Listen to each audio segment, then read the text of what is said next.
बहुत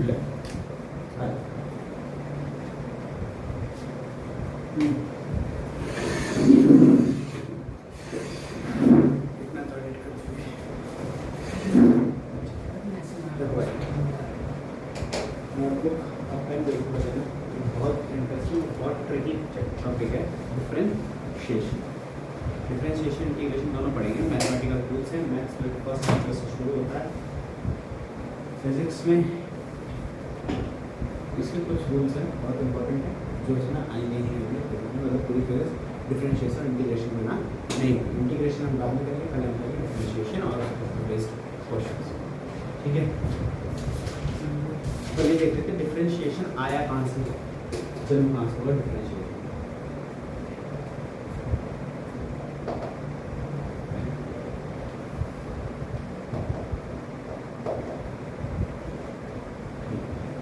देखो, मान लो मैंने एक ग्राफ बनाया है x और y का, और स्ट्रेट लाइन बनाया है, तो मेरे को अगर इसका स्लोप निकालना है तो स्लोप क्या होगा इसका, इस जो लाइन जा रही है, जो स्लैंट बनाया मैंने, का जो एंगल बनेगा x एक्सिस से, इस लाइन का जो x एक्सिस से एंगल बनेगा उसको मैं थीटा मान लूँ, और इस थीटा का अगर मेरे को इसको स्लोप निकालना है तो स्लोप क्या होगा, slope equals to tan theta. मतलब अगर मुझे किसी भी ग्राफ का स्लोप निकालना है तो y और x एक्सिस का ग्राफ है, x एक्सिस से जो स्लोप का एंगल बन रहा है थीटा, उसका tan थीटा इसका स्लोप माना जाएगा। ठीक है, ये बात क्लियर? पक्का पक्का।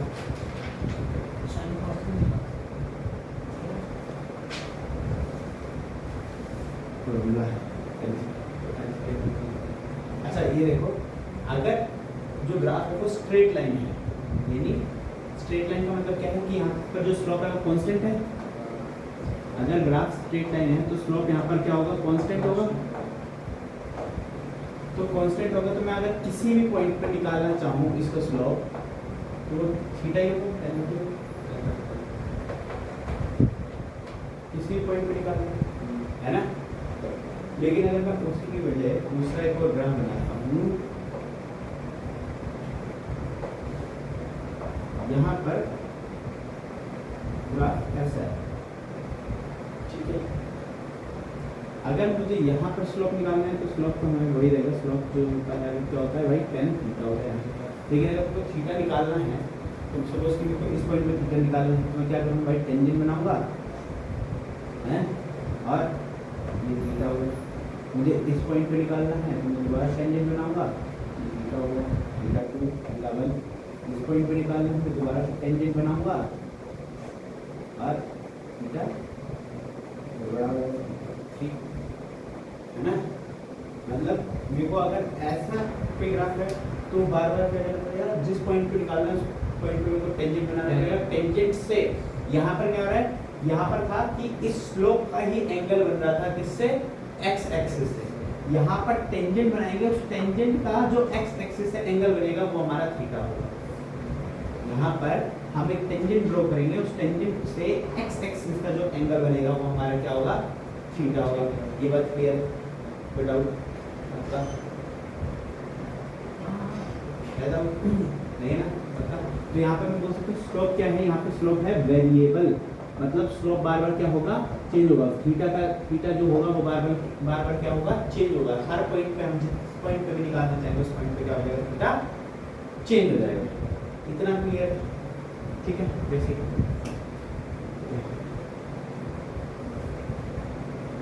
इसको भी रख देते हैं। अब देखो,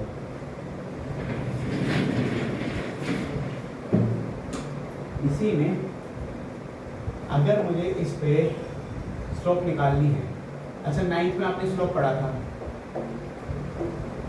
है ना, ठीक है। ये एक लाइन है, ठीक, क्या सपोज कि मुझे किसी भी पॉइंट पे थीटा निकालना है तो मैं क्या करूँगा, उस पर एक पॉइंट ले लिया मैंने, क्या ले लिया, थीटा, ठीक है। अब मैं बोल रहा हूँ कि इसका स्लोप निकालो, तो स्लोप तो हमें पता ही है, स्लोप निकालना बहुत आसान है। Slope equals to tan theta. Tan theta क्या होता है, टेन क्या होता है, परपेंडिकुलर अपन बेस, है ना।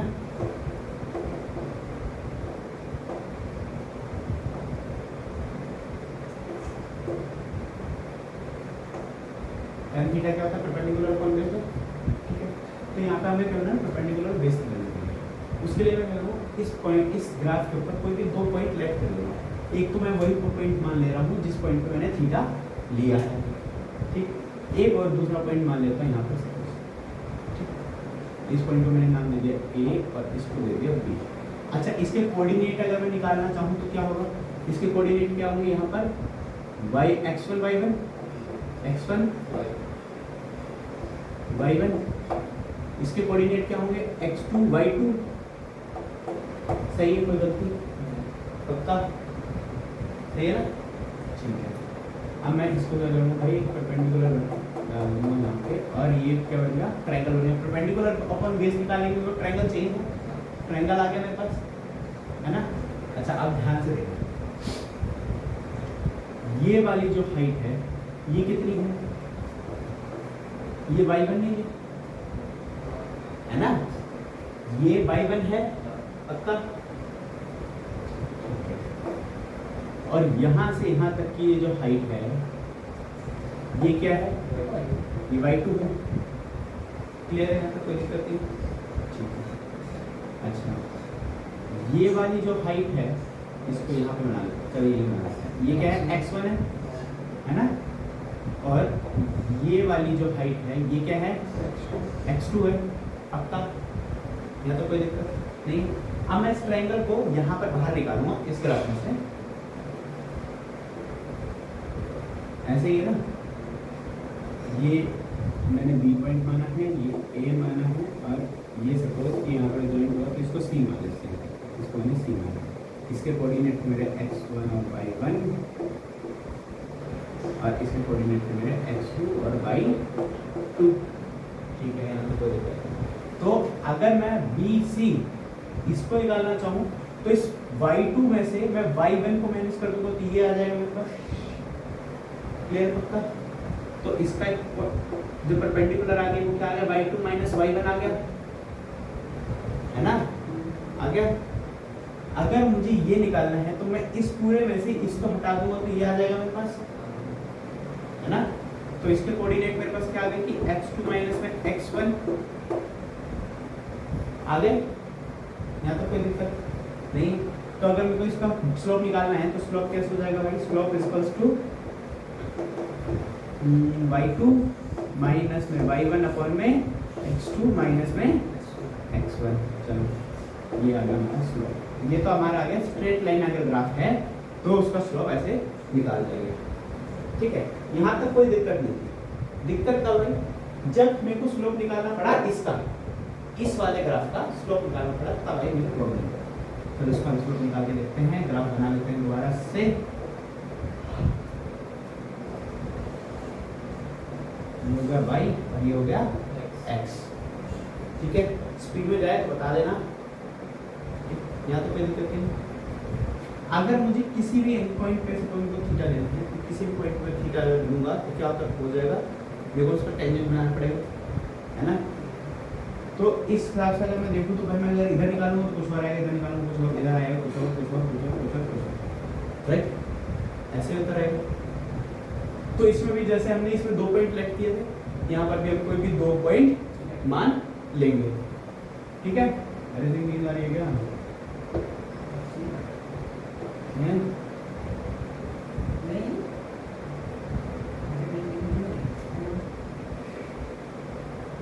इस पे भी हमने कोई दो पॉइंट बैठा, फिजिक्स नहीं होगी इस पे,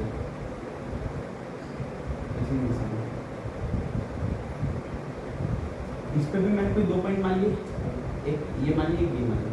अब मुझे अगर इसको थीटा निकालना तो क्या बनाना है, टेंजेंट बनाना पड़ेगा। अगर ध्यान से देखो, अगर मैं टेंजेंट बनाऊंगा इसका, बस यहाँ से बना रहा हूँ, तो ये वाली अगर मैं इसका टेंजेंट बना रहा हूँ तो इसका टेंजेंट जैसे एक्सटेंड होगा तो ये तो बाई बी को काटता हुआ चला जाएगा।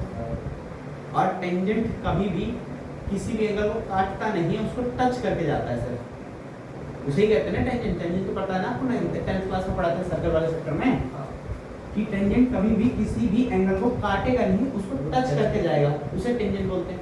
काट दिया तो इंटरसेक्शन हो गया, है ना, इंटरसेक्ट कर रहा है। यहाँ पर अगर मैं इसका टेंजेंट बनाता हूँ, इसको एक्सटेंड करता हूँ, तो बी को काट देगा, यहाँ से ऐसे जाएगा और ये ऐसे बी से काटते हुए चला जाएगा, राइट, है ना। फिर अब यहाँ पे प्रॉब्लम आ गई, इतना तो इजी है कि ये रहा भाई, यहाँ से ऐसे कर लेंगे और इसको ड्रॉ कर लेंगे, यहाँ से इस वाले पॉइंट से ऐसे करके ड्रॉ कर लिया, याद है ट्रायंगल बनाना ना, मैं टेन थीटा निकाल लेंगे।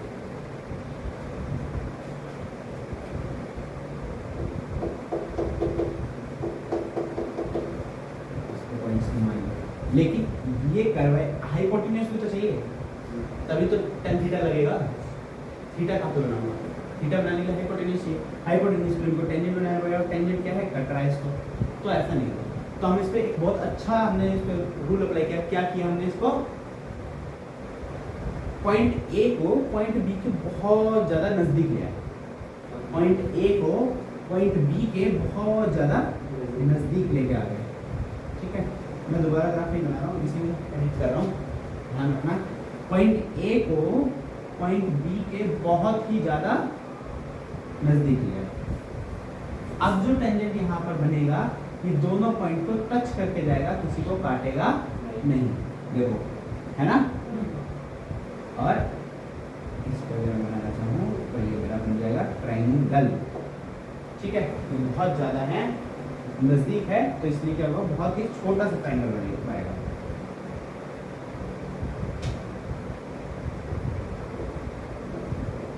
ठीक है, समझ आया ना। अब इस ट्रायंगल को बाहर निकालते हैं ताकि हमें करना आसान हो जाए। इस पॉइंट को माना बी, इस पॉइंट को माना ए, राइट। सेम स्लोप निकालना है, स्लोप का फॉर्मूला हमें पता है, y2 माइनस y1 अपन x2 माइनस x1 होता है। तो ये भी क्या हो जाएगा भाई, y2 माइनस में y1 हो जाएगा, ये क्या हो जाएगा, x2 माइनस में x1 हो जाएगा। लेकिन यहाँ पर दोनों ही पॉइंट बहुत बहुत बहुत करीब है, मतलब बहुत ही छोटा सा डिस्टेंस है। तो अगर मैं y2 में से y1 घटाऊंगा, अगर मैं y2 में से y1 को घटाऊंगा तो ये नियर बाय 0 हो जाएगा, और सिमिलरली x2 माइनस x1 भी नियर बाय 0 हो जाएगा। मतलब ये इतने ज़्यादा छोटे हैं कि ये 0 के बहुत ही आसपास वैल्यू आएगी, जैसे 0 पॉइंट समथिंग, ठीक है, 0 के बहुत ही करीब वैल्यू आएगी। जब उसे राउंड ऑफ करेंगे तो वो ऑटोमेटिकली 0 हो जाएगा। राउंडिंग ऑफ हमने इसको पहले वाले चैप्टर में पढ़ा है कि राउंड ऑफ तो करना पड़ता है वैल्यू को, तो बहुत इतनी ज़्यादा छोटी वैल्यू आएगी कि 0 के बहुत ज़्यादा नज़दीक हो। जब कोई वैल्यू बहुत ही ज़्यादा छोटी होती है, बहुत ही ज़्यादा छोटी होती है, तो हम उसे फिजिक्स में लिखते हैं क्या, dy, मतलब d के डिफरेंशिएशन में लिखते हैं, उन वैल्यू को d के डिफरेंशिएशन लिखते हैं। तो हम क्या लिखेंगे, y और x को कैसे लिखेंगे, dy अपन में dx लिखेंगे, ठीक है। यहाँ से आई हमारी डिफरेंशिएशन, इसे ही कहते हैं डिफरेंशिएशन, ठीक है। क्योंकि क्या हुआ, जब हम स्लोप नहीं निकाल पाए किनका, ऐसे ग्राफ्स का जिनका थीटा बार बार चेंज होता है, जिनका स्लोप बहुत ही वेरिएबल होता है, जब उनकी वैल्यूज नहीं आई तो हमने डिफरेंशिएशन यूज किया, ठीक है, ठीक है। dy is upon dx equals to tan theta, है ना, यानी और इक्वल्स टू स्लोप, ठीक। यहाँ से एक बहुत ही इंपॉर्टेंट पॉइंट हमने क्या निकाला कि भाई dy अपॉन dx क्या है, dy upon dx is the slope of graph y and x, है ना, मतलब y वर्सेस x, ऐसे भी लिख सकते हैं, y वर्सेस x का जो ग्राफ है उसका स्लोप है, या फिर हम ऐसे भी बोल सकते हैं कि dy upon dx is the rate of change of y with respect to x, x के रिस्पेक्ट में y कितना चेंज हो रहा है उसे क्या बोलते हैं, dy, डिफरेंशिएशन बोलते हैं, dy अपॉन में dx बोलते हैं, ठीक है। क्लियर है बात, नहीं, हाँ, यहाँ तक कोई दिक्कत पक्का नहीं है। यहाँ से हमने क्या पता लगाया कि भाई पहले सिंपल सा है, हमने स्ट्रेट लाइन ग्राफ में निकाला। स्ट्रेट लाइन ग्राफ में आराम से हम किसी भी एंगल पे निकालना चाहें, स्लोप क्या रहेगा, हमेशा सेम रहेगा, कांस्टेंट रहेगा। इसलिए सिंपल फॉर्मूला है perpendicular upon B base slope equals to y minus x अगर कहीं पर भी आपको स्ट्रेट लाइन मिलता है तो आप ये वाला स्लोप को फॉर्मूला करोगे और इजीली आपका आंसर आ जाएगा। लेकिन हमें डिफरेंशिएशन इंट्रोड्यूस क्यों करना पड़ा, क्योंकि हमारे पास जो ग्राफ्स आए वो कैसे आए, वेरिएबल ग्राफ्स आए। ऐसे ग्राफ्स आए क्योंकि कभी भी बॉडी कांस्टेंट में नहीं चलती है। व्हेनेवर अगर आप रियल लाइफ एग्जांपल देखोगे तो जब भी आप कुछ भी काम करते हो तो कभी भी बॉडी क्या होती है, कांस्टेंट नहीं चलेगी, हमेशा वेरिएबल होगी, चेंज होगी। जैसे बाइक भी चला रहे हो, बाइक में हमेशा कांस्टेंट तो नहीं चलाते ना, ऐसे तो नहीं 20 किलोमीटर से ऊपर नहीं, किस नहीं करूँगा, 20 ही रखूँगा या 20 से कम नहीं करूँगा, चाहे आगे सामने कोई भी आ जाए, है ना, ऐसा तो नहीं है। हमेशा स्पीड आपको कम भी करनी पड़ती है, बढ़ानी पड़ती है। तो कोई भी बॉडी कभी भी कांस्टेंट स्पीड में नहीं चल सकती, वेरिएबल ही चलती है। तो इसलिए हमारे पास वेरिएबल ग्राफ है, तो वहाँ पर हमें जब स्लोप निकालना पड़ा तो हम उससे नहीं निकाला। Then we introduce the differentiation में क्लियर है पक्का, ठीक है। अब हम डिफरेंशिएशन के कुछ फॉर्मूलाज यानी रूल्स पढ़ेंगे, फॉर्मूले पढ़ेंगे, और इन फॉर्मूलों को बेटा देखो समझना भी पड़ेगा और याद जरूर करने पड़ेंगे। याद करने का कुछ नहीं, बिकॉज मैथमेटिकल फॉर्मूले हैं, जितना समझना चाहोगे बहुत ज़्यादा डीप हो जाएगा, बहुत ज़्यादा बढ़ जाएगा, ठीक है। फिजिक्स इतना डीप नहीं मांगेगी इन फॉर्मूलाज को। फिजिक्स कितना मांगती है कि इतना हो कि आप इन फॉर्मूले को याद रखो, जहाँ पर भी आपको लगाने पड़े इन डिफरेंशिएशन फॉर्मूले को लगाओ और अपना आंसर निकालो, ठीक है। अगर आप ये सोचोगे कि समझ लेंगे इन्हें, तो समझने के लिए डिराइव करना पड़ेगा, डेरिवेशंस करनी पड़ेगी हर एक फॉर्मूले की। और डेरिवेशंस पे समझ लो, देखो सिर्फ डिफरेंशिएशन के अंदर ये कितने फॉर्मूले हैं, 13 फॉर्मूले आपको डिफरेंशिएशन के अंदर ही पड़े, फिर इंटीग्रेशन भी बाकी है। तो 13 डेरिवेशन तो आपने यही करी और पूरी फिजिक्स डेरिवेशन को करेगी, ठीक है।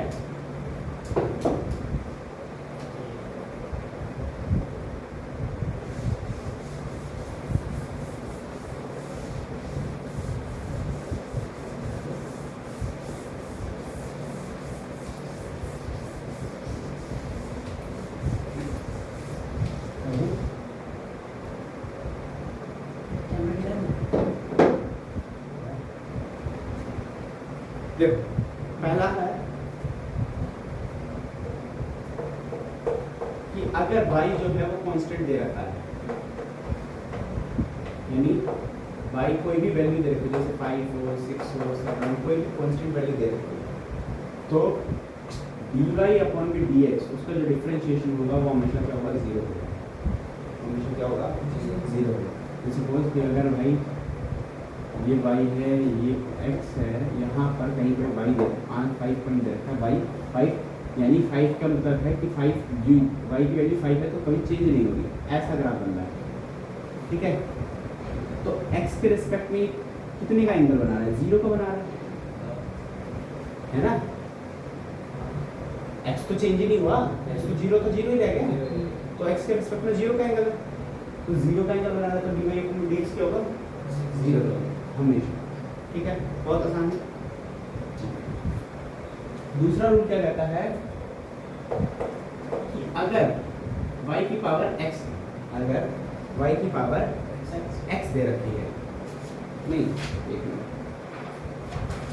y इक्वल्स टू x की पावर n दे रखी है, y इक्वल्स टू x की पावर n दे रखी है, तो आपको अब क्या निकालना है, डिफरेंशिएशन निकालना है। तो dy अपॉन में dx क्या हो जाएगा भाई, जो n है उसको आगे ले, जो n यहाँ पर है उसको आगे ले n, फिर x को x से लिख दो, फिर x की पावर n यहाँ पर x की पावर n माइनस 1। एग्जाम्पल देखते हैं कि अगर y दे रखा है 2 की पावर 3, x की पावर 3, x से लेते हैं, ठीक है। तो dy अपॉन में dx क्या हो जाएगा, पहले 3 आगे ले आओ, फिर x ले आओ, x की पावर में 1 कम कर दो, x की पावर 3 है, 3 की पावर 1 कम, 3x स्क्वायर हो जाएगा, इजी हो जाएगा, ठीक है। ये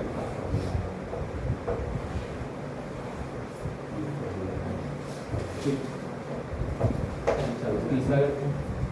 तीसरा क्या बोल रहे हैं भाई, देखो अगर y x के बराबर दे रखा है, y इक्वल्स टू x है, y इक्वल्स टू x है, तो सीधा dy अपॉन में dx क्या हो जाएगा 1 हो जाएगा, dy अपॉन में dx क्या हो जाएगा 1 हो जाएगा।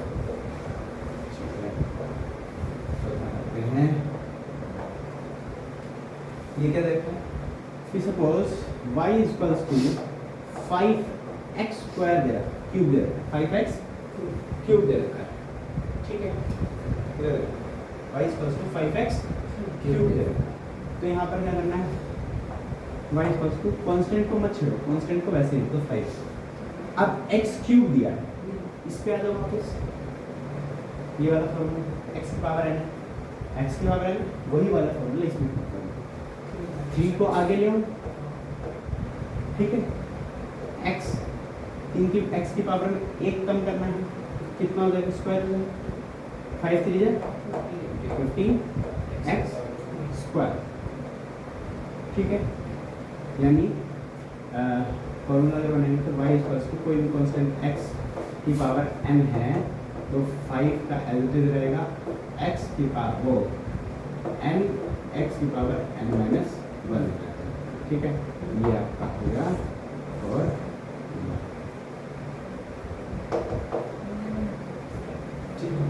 इसको आप एग्जाम्पल में लिख सकते हो और इसको ठीक ट्रांसफर करते हैं। क्या कह रहा है, अगर y की power y equals to e की पावर x है, अगर y इक्वल्स टू e की पावर x है तो डिफरेंशिएशन भी इसका सेम हो जाता है, dy अपॉन dx भी क्या हो जाता है ex ही हो जाता है, इसमें कोई भी चेंज नहीं आता। ये पढ़ेगा बेस होता है आगे ऑलरेडी, अभी से फॉर्मूले याद करो, आगे चैप्टर आते जाएंगे और हम पढ़ते जाएंगे, ठीक है।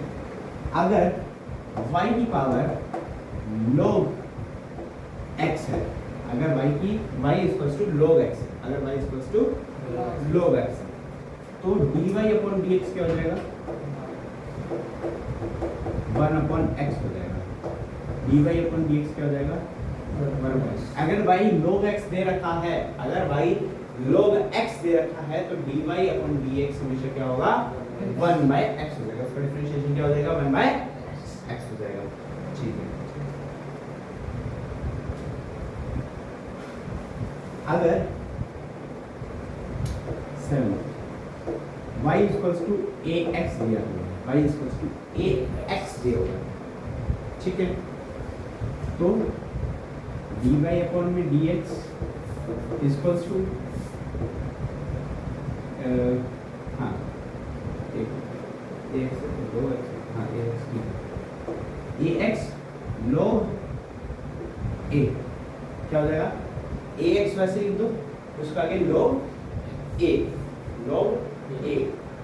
जिस बेस को निकाल रहे हो, यहाँ पे कोई भी वैल्यू हो सकती है, जिस बेस को निकाल रहे हो, ठीक है, उस बेस को ही दोबारा उस बेस का ही log करना है, उस बेस का ही log करना है। यहाँ पर e जो होता है ना, e की कुछ डेफिनेट वैल्यू होगी, फिजिक्स में आगे पढ़ेंगे हम, ठीक है, e अलग चेंज नहीं होता, लेकिन a चेंज हो सकता है, इसको अलग अलग बेस हो सकती है, ठीक है।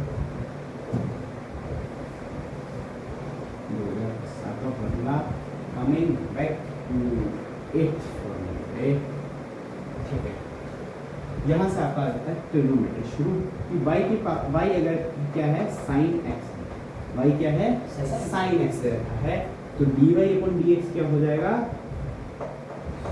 cos x हो जाएगा, क्या हो जाएगा भाई cos x हो जाएगा, ठीक है।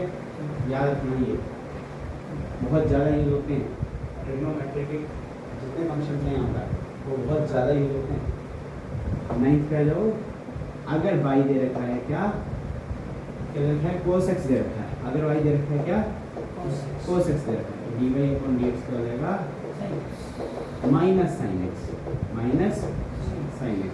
कंफ्यूजन हो जाती है यहाँ पे, ध्यान रखिए रिवर्स तो हो रहा है लेकिन माइनस में हो रहा है और वो प्लस में है, ठीक है। अच्छा 10th पे आ जाते हैं, 10th मान के यहाँ पे रहते हैं कि अगर y दे रखा आपको क्या tan x सबसे ज़्यादा यूज होगा तो dy अपॉन dx क्या हो जाएगा कोसेक नहीं सेक स्क्वायर एक्स तो हो जाएगा sec square X. tan x दे रखा है dy अपन dx का हो जाएगा सेक स्क्वायर एक्स। क्लियर? कोई दिक्कत नहीं है? पक्का? 11 क्या दे रखा है? अगर y आपको दे रखा है sec x, अगर y दे रखा है क्या sec x, तो dy अपॉन dx क्या हो जाएगा? cosec x cot x, cosec x cot x। Wait a minute। अगर sec x दे रखा है तो sec x tan x हो जाएगा। अगर sec x दे रखा है तो sec x tan x हो जाएगा। दोबारा बोल रहा हूँ, अगर y sec x दे रखा है तो dy अपॉन dx क्या हो जाएगा? sec x tan x, sec x tan x। ठीक है? अच्छा, याद नहीं कर सकते हो कि अगर sec x को पहले sec x ही आएगा तो उसको ऐसे ही आगे बढ़ रहे हैं 12th वाला कि y equals to cosec x, y अगर दे रखा है क्या cosec x, तो यहाँ पर क्या हो जाएगा भाई dy अपॉन dx क्या हो जाएगा cosec x cot x, cosec x cot x। ठीक है? लेकिन ये होता है नेगेटिव, क्या होता है नेगेटिव, माइनस cosec x और मल्टीप्लाई में प्लस में। ठीक है? लास्ट आपको बचता है क्या कि अगर y दे रखा है क्या cot x, तो dy अपॉन dx क्या हो जाएगा? क्या हो जाएगा? माइनस cosec स्क्वायर x, ये होगा यही होगा। ठीक है?